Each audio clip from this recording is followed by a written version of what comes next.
मित्रों, आज एक व्यावहारिक बात आपको बता रहा हूँ और व्यावहारिक बात यह है कि आपकी कुंडली में कोई भी योग हो,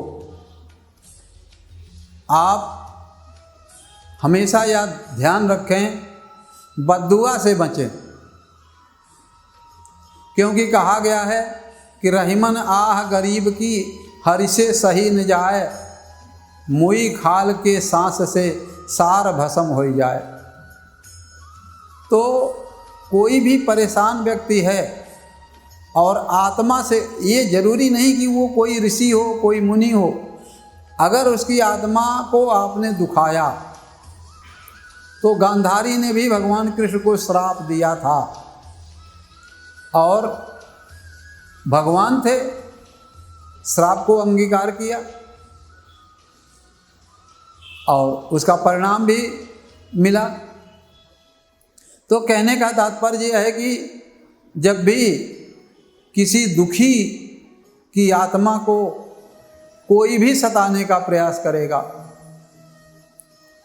तो उसका दुष्परिणाम मिलेगा। मैंने एक ज्वलंत उदाहरण देखा था, अपनी आंखों से देखा था, कई देखे लेकिन एक उदाहरण मैं बता रहा हूं कि किसी को बहुत परेशान किया गया, किसी दबंग द्वारा किसी को बहुत परेशान किया गया, बहुत मारा पीटा गया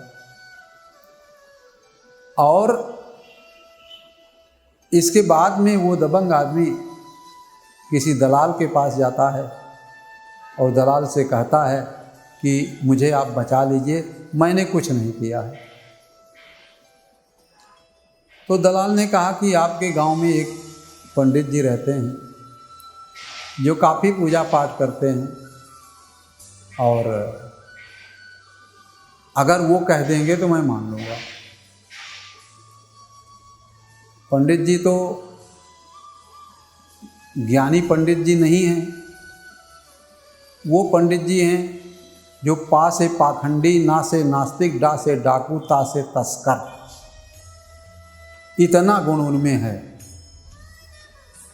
और मीठी बाणी है, पूरे शरीर में चंदन है।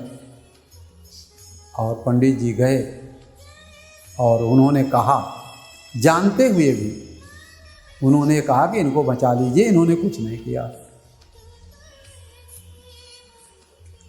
और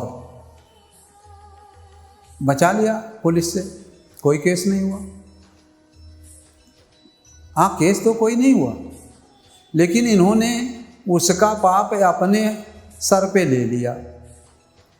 और मित्रों, मैंने देखा कि 2-3 साल के अंतर्गत जहाँ इन्होंने कसम खाई कि कुछ भी नहीं हुआ,